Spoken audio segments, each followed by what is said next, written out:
Okay, welcome to Let's Get to the Marks. Looking at the AQA Biology A-Level Photosynthesis question pack. You'll find this on Physics and Maths Tutor, which is an awesome website. You guys should check that out if you haven't already. You want to get an A, you need to use all the resources available. I'm doing a walkthrough for these photosynthesis questions. You can grab a scrap piece of paper, have a go at the questions as I go through, pause the video at the start of each question, and then unpause to watch the walkthrough and check out the answers. Okay, I'll put the link for the pack and its mark scheme in the description for this video. Of course, the mark scheme doesn't have the explanation. That's what this video is for. Let's get into it.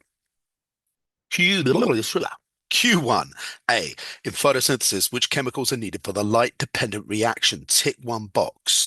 So we've got four options here: reduced NADP, ADP, PI, water and oxygen, NADP, ATP and water, reduced NADP, ATP, water and carbon dioxide, NADP, ADP, PI and water.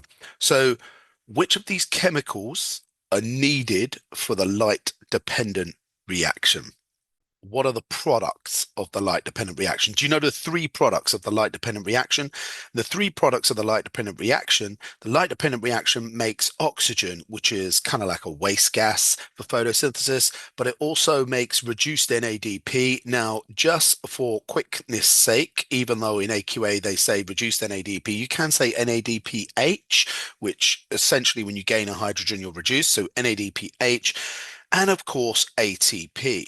Now, the ATP and the NADPH are vital for the next stage of photosynthesis, which is the light independent reaction or the Calvin cycle. Without those, you can't make those complex organic molecules. So these are the products. So which one of these answers do you think supplies all the raw ingredients to make those products?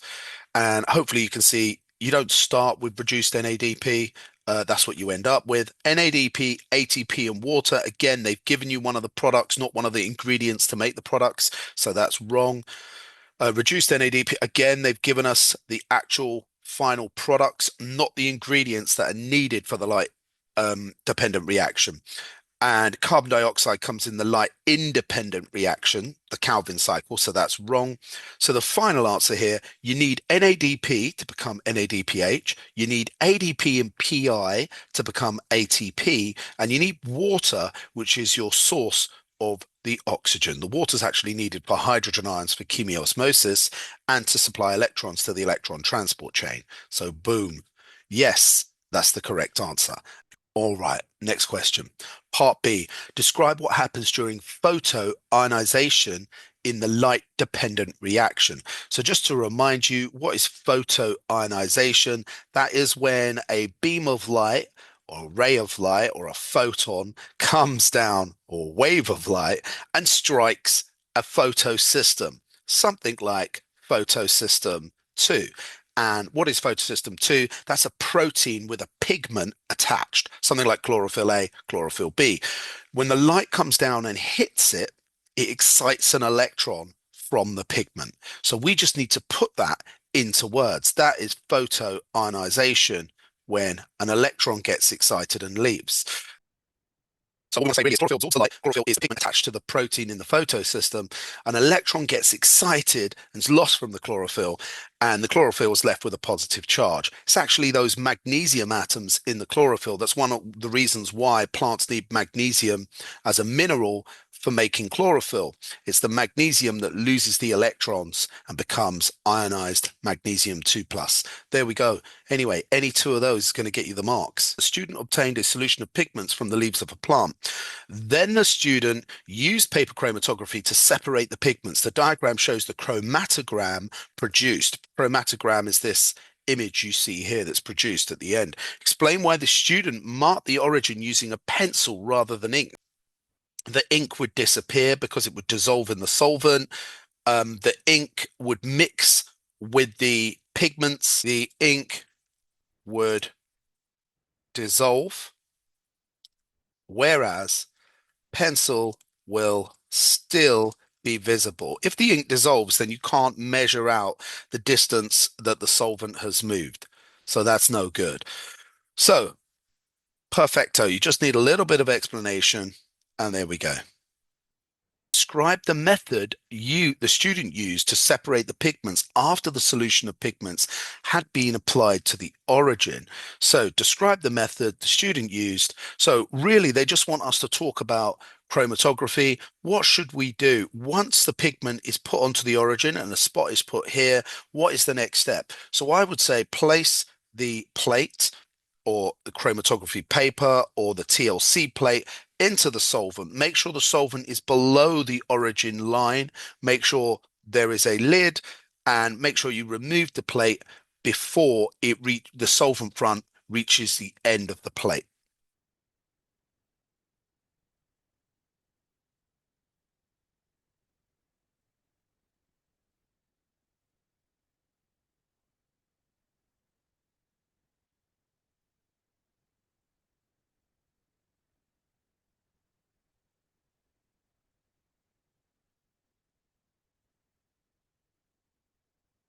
Part E, calculating the RF values of the pigments can help to identify each pigment. An RF value compares the distance the pigment has moved from the origin with the distance the solvent has moved from the origin. So you're going to do the distance of a specific pigment divided by the solvent front, which is the distance the solvent has moved. The solvent will always move further than the pigment, in which case your answer, your RF value, will always be less than 1.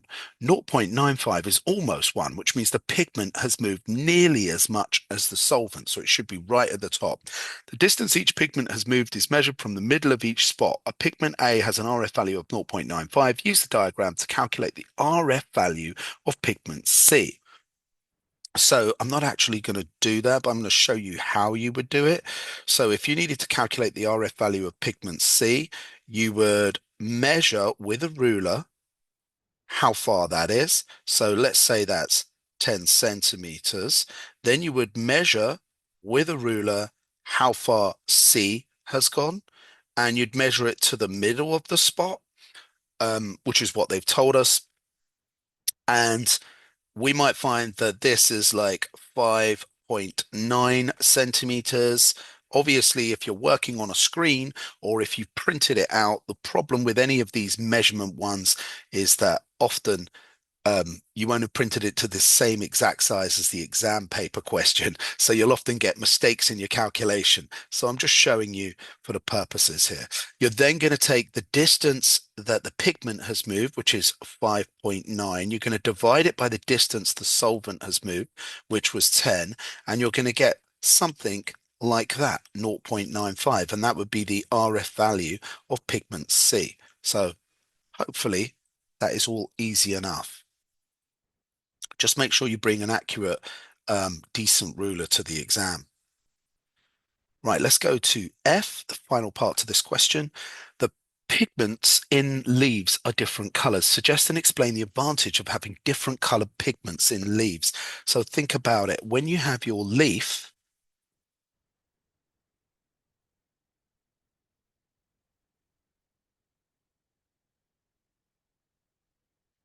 so we have different pigments in the leaf, then we're going to absorb different wavelengths of light. So short wavelength light, high wavelength light, or long wavelength light. We're going to absorb all those different wavelengths of light. So that's the advantage of having different pigments in the leaf. So different pigments absorb, whoops, different wavelengths of light. And that is going to be the big fat old advantage. You're going to be able to absorb more light, excite more electrons for that electron transport chain.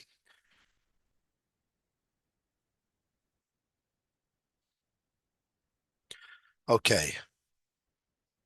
Okay, question 2. Heat stress is a condition that often occurs in plants exposed to high temperatures for a prolonged period of time. Heat stress is a major factor in limiting the rate of photosynthesis. Heat stress decreases the light-dependent reaction of photosynthesis.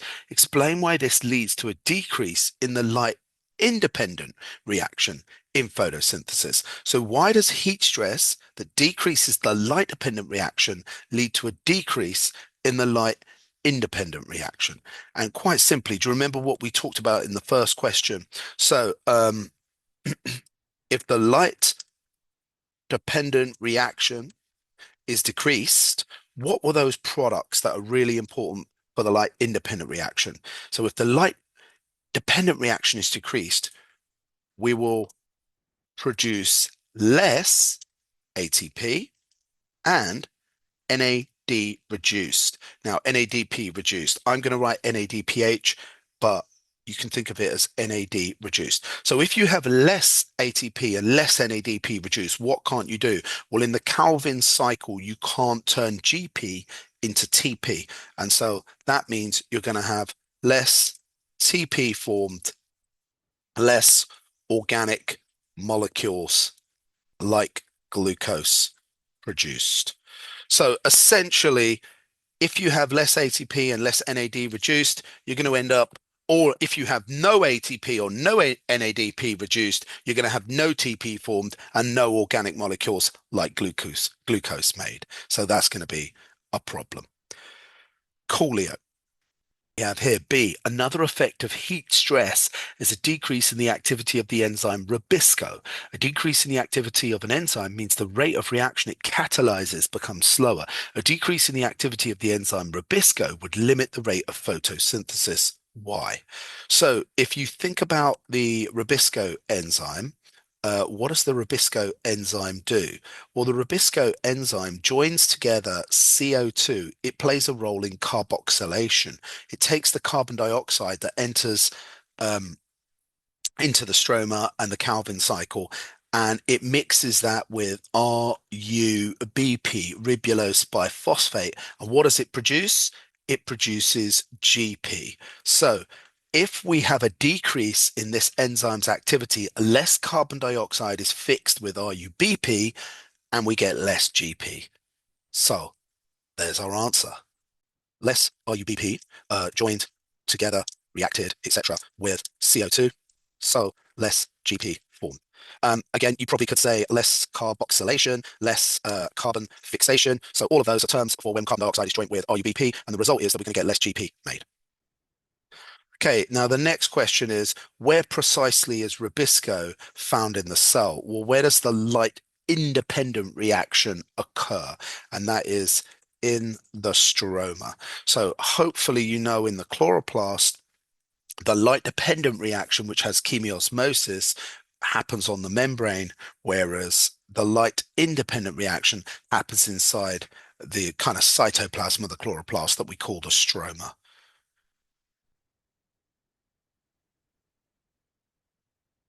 Scientists investigated the effect of temperature on the activity of two enzymes isolated from the leaf cells of cotton plants. So we've investigated Rubisco and Rubisco activase, an enzyme that activates Rubisco. So here's Rubisco, and you can see here's its activity as we increase the temperature. Look at its activities going way up. Rubisco activase, as we increase the temperature, it also goes up very steeply, actually. But then here, its activity starts to decrease after about 30 degrees, whereas Rubisco is still going up at 50 degrees. Let's carry on with the question. The scientists concluded that heat stress reduces the activity of Rubisco in plant leaves by affecting Rubisco activase. Use all the information to evaluate their conclusion. It isolated the enzymes from leaf cells of cotton plants. So I would say straight away, this scientist's conclusion is talking about one enzyme affecting the other. However, these results are for the isolated enzymes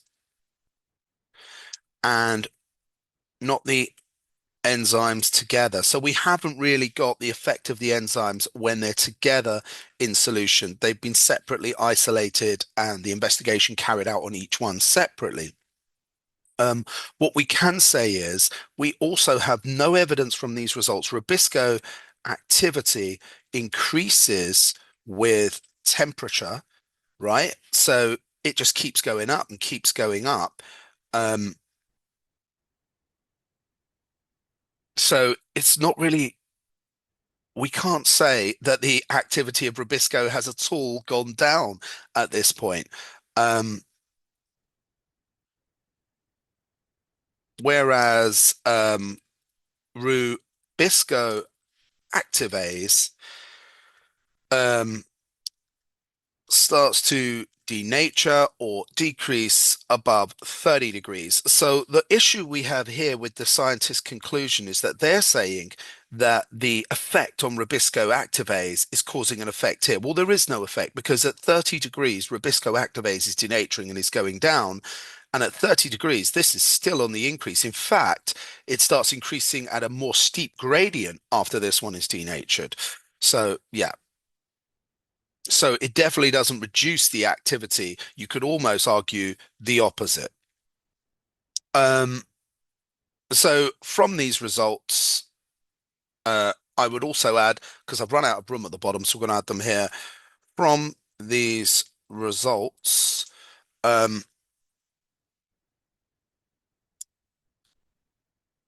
it should be concluded that Rubisco activase activity has no effect on Rubisco activity.